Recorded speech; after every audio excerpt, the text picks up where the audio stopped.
Salam saudara-saudaraku yang diberkati Tuhan. Pagi hari ini kita akan bersama belajar mendengar merenungkan firman Tuhan yang tertulis di dalam Matius pasal 22 ayat yang ke-37. Jawab Yesus kepadanya, "Kasihlah Tuhan Allahmu dengan segenap hatimu dan dengan segenap jiwamu dan dengan segenap akal budimu." Saudaraku yang diberkati Tuhan, mengasihi Tuhan itu tidak hanya sebatas kita berdoa, tidak hanya sebatas kita memuji, menyembah Tuhan, dan juga tidak hanya sebatas kita beribadah pada hari Minggu saja. Tetapi mengasihi Tuhan adalah sesuatu yang diminta oleh Tuhan untuk sepenuh hati, dengan segenap hati, tidak setengah hati. Maka yang diminta oleh Tuhan untuk mengasihi Dia dengan segenap hati adalah banyak hal yang perlu kita perhatikan dan yang perlu kita lakukan. Yang pertama adalah mengasihi Tuhan adalah menuntut sikap hati kita yang begitu menghormati dan menghargai Allah. Dan kita juga harus sungguh-sungguh merindukan persekutuan dengan Dia. Berusaha untuk mentaati Tuhan segala apa yang difirmankan. Dan juga benar-benar memperdulikan kehormatan dan kehendaknya Allah di dalam kehidupan kita sehari-hari. Dan juga kita harus sungguh-sungguh mengasihi Allah, akan ingin mengambil bagian dalam penderitaannya. Seperti yang tertulis di dalam Filipi pasal yang ketiga ayat 10, firman Tuhan sampaikan, "Yang ku kehendaki ialah mengenal Dia dan kuasa kebangkitannya dan persekutuan dalam penderitaannya, di mana aku menjadi serupa dengan Dia dalam kematiannya." Jadi mengikut Tuhan Yesus Kristus adalah tidak seperti yang dibayangkan oleh orang-orang yang tidak mengenal kebenaran.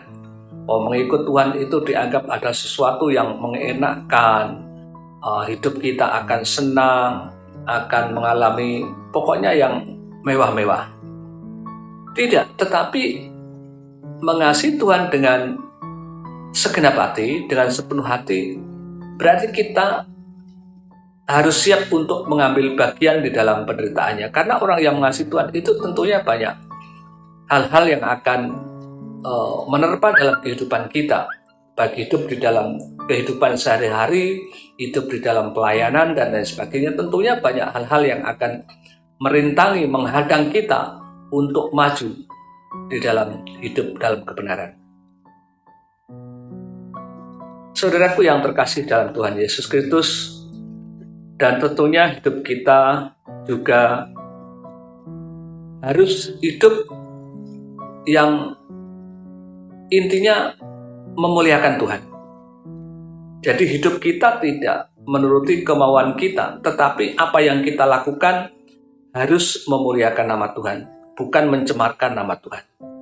Itu adalah yang pertama yang perlu kita lakukan, yaitu mengasihi adalah menuntut sikap hati.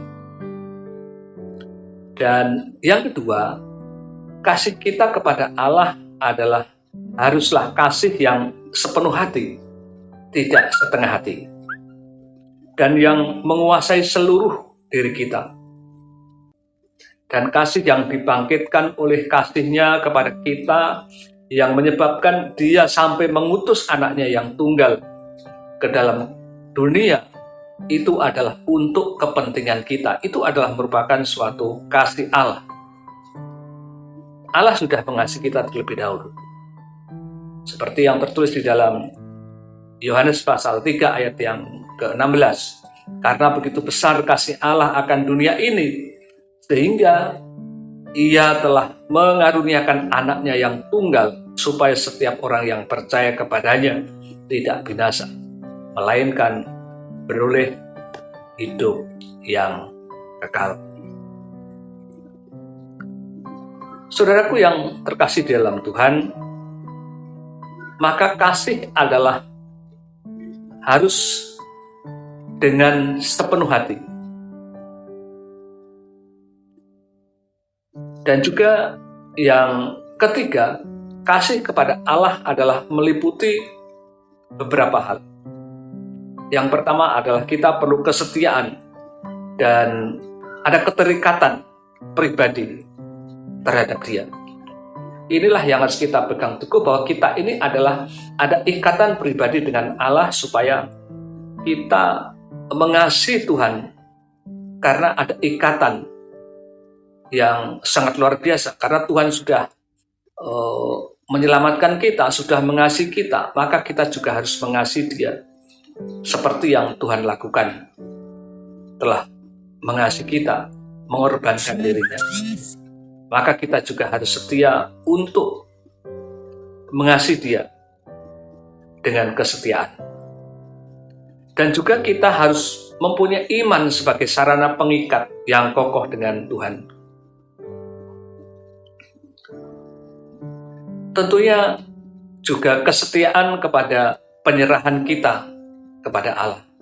Karena ketika kita setia kepada Tuhan, kita ada penyerahan secara totalitas. Kita berserah diri kepada Tuhan. Ketika kita setia kepada Tuhan, maka kita tidak akan mundur sedikit pun. Ketika kita ada masalah, ada suatu pergumulan apapun, seberat apapun, kita harus tetap setia mengikut Tuhan. Karena Tuhan sudah setia untuk menyerahkan dirinya, mengorbankan dirinya. Karena kasih itu adalah mengorbankan dirinya.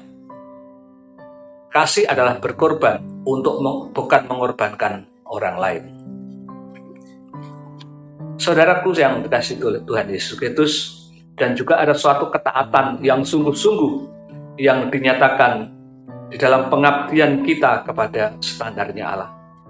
Dan juga kita harus ada kerinduan akan kehadiran dan persekutuan dengan Allah di dalam kehidupan kita.